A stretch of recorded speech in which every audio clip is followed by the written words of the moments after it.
Muy buenas amigos y amigas, he decidido abrirme una cuenta en Patreon para todos aquellos que queráis apoyar a Centro Ultrella, ayudarle a seguir creciendo con un sistema de suscripciones por niveles, ¿no? Esto es una suerte de membresía en el que vosotros aportáis una cantidad mensual, ahora os la enseño, y a cambio recibís una serie de ventajas. Los niveles de suscripción son tres: el nivel círculo con 5 euros al mes, el nivel esfera con 10 y el nivel centro con 15. Las ventajas que recibís si os suscribís a alguno de los tres planes, por ejemplo, el círculo, tenéis prioridad por mi parte para responder a los comentarios que me dejéis en redes sociales o en el propio canal de YouTube.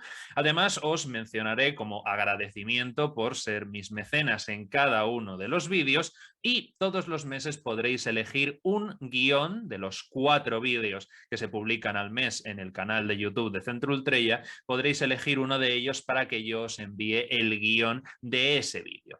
En el caso del nivel esfera, por 10 euros al mes, además de lo anterior, en lugar de recibir solamente un guión de vuestra elección, os enviaré los 4 guiones de los 4 vídeos, además de tener acceso anticipado a esos vídeos. Normalmente publico los vídeos en los viernes, pues vosotros podréis acceder con este plan a esos vídeos por los jueves.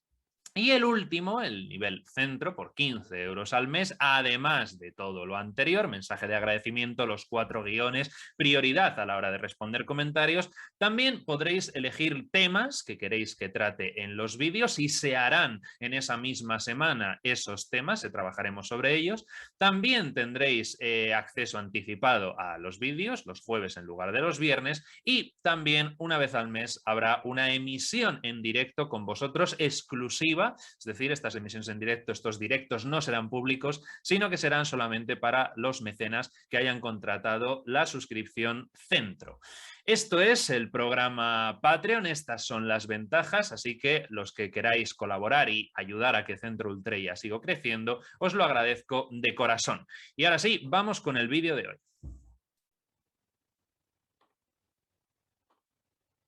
Muy buenas amigos y amigas, bienvenidos una semana más a este canal. Ya sabéis que de Jesús se ha dicho de todo, que nunca existió, que fue un celote, fue un alien, el primer comunista, un moralista, el Mesías, claro, un hereje, un ángel encarnado en la tierra, pero ¿y si en realidad hubiera sido un hongo? Esta no os la esperabais, ¿eh?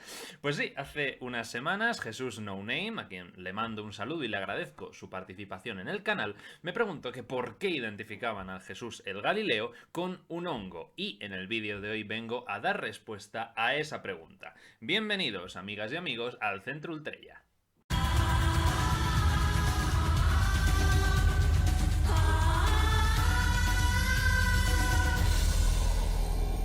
El autor de esta teoría tan peregrina es el filólogo John Allegro, que sugirió que en realidad la figura del rabino de Galilea era el código bíblico que habrían utilizado los autores del Nuevo Testamento para hablar soterradamente del Amanita muscaria, un hongo con propiedades alucinógenas. Allegro, fallecido en 1988, era uno de los filólogos británicos que formaba parte del primer equipo que estudió, editó y tradujo los manuscritos del Mar Muerto tras su descubrimiento en 1947, de los que ya hablé en un vídeo que os dejo por aquí arriba. Allegro era la única persona confesional del equipo y fue el único que defendió a capa y espada la necesidad de publicar lo antes posible los resultados de la investigación y dar acceso cuanto antes a los investigadores independientes. Así que aquí chapó por este hombre. Pero resulta que en 1970 Allegro publicó un libro que acabaría con su carrera y de cuya tesis nos ocupamos en este vídeo: El hongo sagrado y la cruz, donde se afirma que Jesús no existió nunca, sino que era la forma que tenían los evangelistas para referirse en clave a la Amanita muscaria. Un enteógeno que los esenios y otros grupos judíos utilizarían para entrar en comunión con la divinidad. Como idea mola un montón, la verdad, pero por desgracia no se sostiene ante un análisis crítico multidisciplinar, y por eso Allegro se convirtió en figura de culto para unos pocos, los apasionados de la historia secreta, pero cayó en el descrédito profesional y su carrera terminó, ya que todos sus colegas le acusaron de haber abandonado el método científico para hacer dinero fácil con una propuesta sensacionalista pero inverosímil. De estos ha habido y hay unos cuantos. El caso es que Allegro falleció, pero su hija ha emprendido una campaña para rescatar el prestigio de su padre y defender la solidez de sus tesis en un libro publicado en 2005 titulado John Marco Allegro, The Maverick of the Dead Sea Scrolls. No me digáis que esta historia no da para una película. Ya que hicieron el caso de Cristo para contar la historia de Lee Strobel, podrían hacer una de John Allegro, que a lo mejor, no lo sé, igual existe. Si es así y la conocéis, por favor, ponedmela en los comentarios. Bien, ahora vamos a ver lo que podemos sacar en claro de las tesis de Allegro. En primer lugar, este hombre estaba seguro de que Jesús nunca había existido, y ahí ya empezamos mal. O bueno, para no ser tan tajante, empezamos con serias dificultades. Soy muy consciente de que hay muchas personas que creen que Jesús nunca existió, más que nada porque me los he encontrado a patadas en mi vídeo sobre Constantino y el cristianismo. Y sé también que no importan los datos que se den, los argumentos que se aporten, porque la no creencia en Jesús, que nunca se había formulado hasta el siglo XVIII, se ha acabado convirtiendo en un dogma. Así que no voy a ir por ahí, solamente diré que la práctica totalidad de la crítica aconfesional, y la confesional también, por supuesto, llega a la conclusión de que pesan más los argumentos a favor de la existencia del personaje histórico que los argumentos en contra. Para tratar este tema en más profundidad, ya organizaré alguna clase en enero o febrero, por si os interesa el tema. El caso es que Allegro estaba convencido de que los esenios eran el germen del cristianismo y señaló muchísimas correspondencias textuales e ideológicas entre los manuscritos del Mar Muerto y el Nuevo Testamento. Que está claro que las hay, pero no porque una tradición derive de otra, sino porque ambas comparten una tradición común que es el judaísmo del siglo I. Y también hay que considerar, y esto Allegro no lo hizo, que hay muchas más diferencias que semejanzas entre los cristianos y los esenios. De esto ya hablé brevemente en uno de los artículos de la web del Centro Ultreya, que os dejo en la caja de descripción. Pero no nos vayamos por las ramas. En su libro El hongo sagrado y la cruz, Allegro considera que el cristianismo, al menos en sus orígenes, era una religión centrada en el culto a la fertilidad, cuyo rito más importante era la ingesta de la Amanita muscaria, que, como ya hemos dicho, es un hongo alucinógeno que habría permitido la conexión con Dios. Es curioso que el libro se publicase en 1970, porque implica que Allegro lo había escrito a finales de los años 60. Justo en el culmen de la cultura hippie. Así, la Amanita muscaria habría sido el hongo alucinógeno que funcionaba como sacramento entre los cristianos primitivos y al que se referían como Jesús.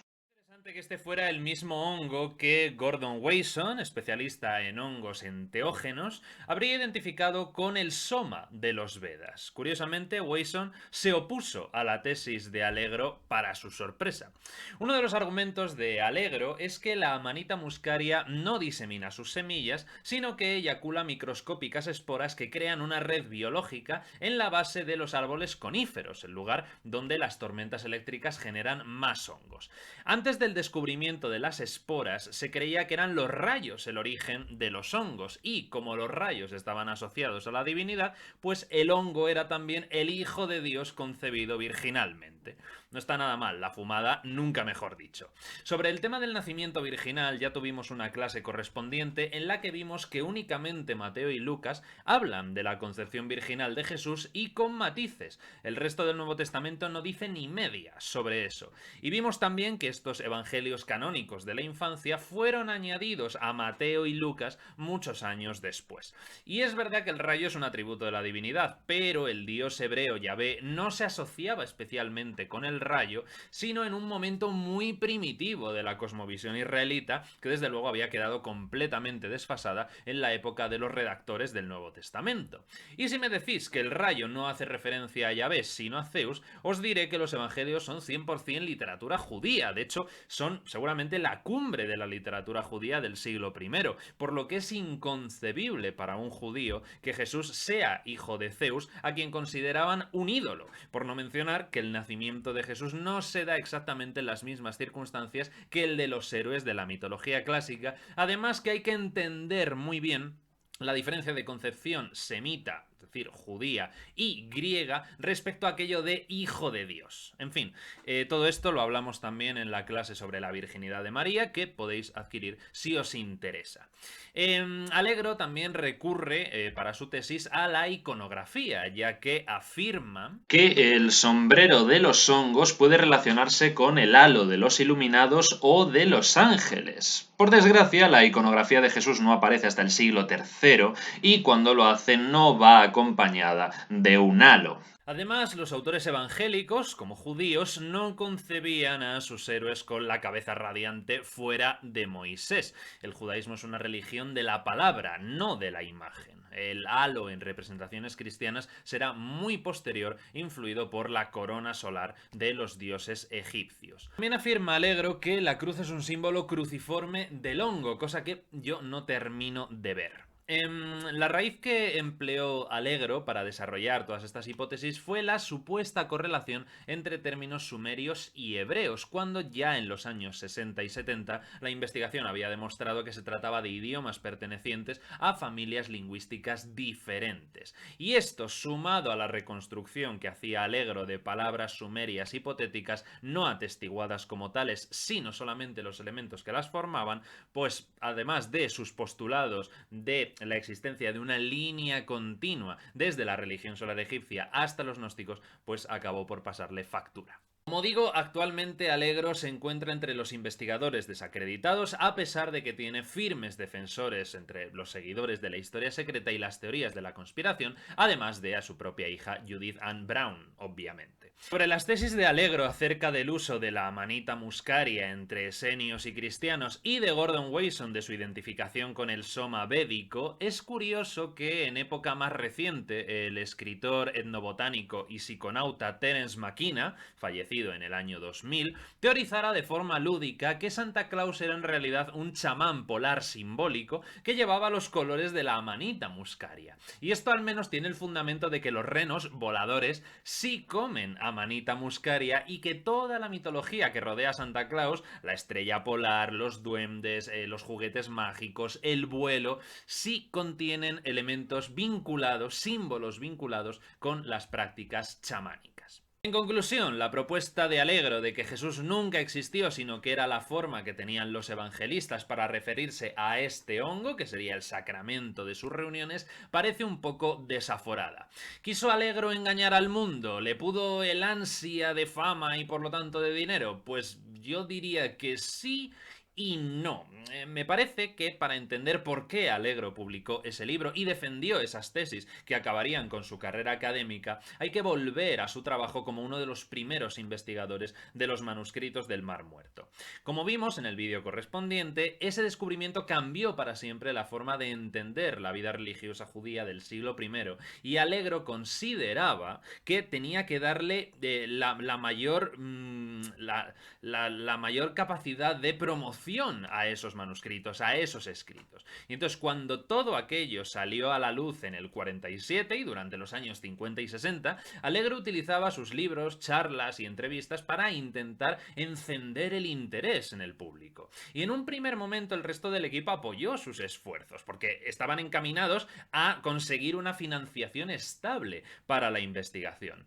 Y me parece, y esto ya es una opinión personal, que aquí estuvo no el error, no la mentira, sino la debilidad humana. Creo que Allegro era perfectamente consciente de que la sociedad en general estaba poco interesada en lo que pudieran decir unos documentos sobre una secta judía de hacía casi 2000 años, pero si esos documentos se relacionaban con los orígenes del cristianismo y necesariamente transformaban la visión que sobre él existía en aquel momento, pues la cosa cambiaba y mucho, el dinero fluiría mucho más fácilmente. Así que yo no creo que Allegro quisiera engañar con mala fe a la gente, sino que estaba tan necesitado de financiación para estudiar los manuscritos que él mismo quiso ver claramente un vínculo entre los esenios y los cristianos. Y, por supuesto, el resto del equipo se desmarcó rápidamente de Allegro al escuchar sus declaraciones sobre los paralelismos entre los esenios y los primeros cristianos,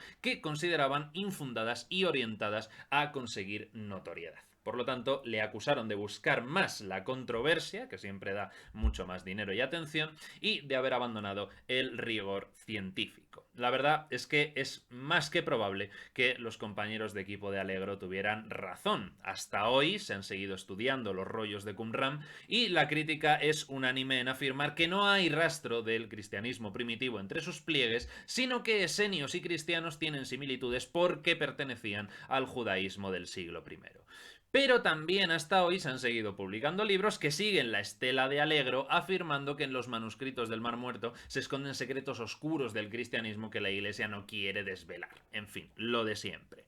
Pero, con respecto al uso del hongo, quizá Allegro no andara tan desencaminado. Hay una hipótesis, parece que bastante bien formulada, que afirma que Jesús habría usado cannabis, ya que en los misterios religiosos de todas las épocas, desde Eleusis hasta los misterios egipcios y quizá también entre los judeocristianos, se consumían sustancias psicotrópicas como el cornezuelo, el hongo del centeno, plantas que contenían DMT como la chacruna o la mimosa hostilis, cannabis u hongos alucinógenos como la propia Amanita muscaria. ¿Era esto realmente así? Bueno, pues a lo mejor. La verdad es que es una rama de estudio que todavía está muy en pañales, así que nos vamos a abstener de formular conclusiones.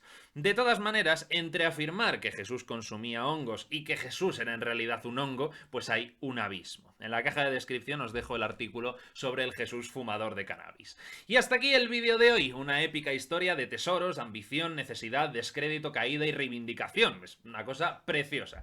Espero que os haya gustado, que hayáis aprendido algo, que siempre es lo más importante, y nos vemos en el próximo vídeo. Muchas gracias por acompañarme una semana más y, como siempre, Ultrella.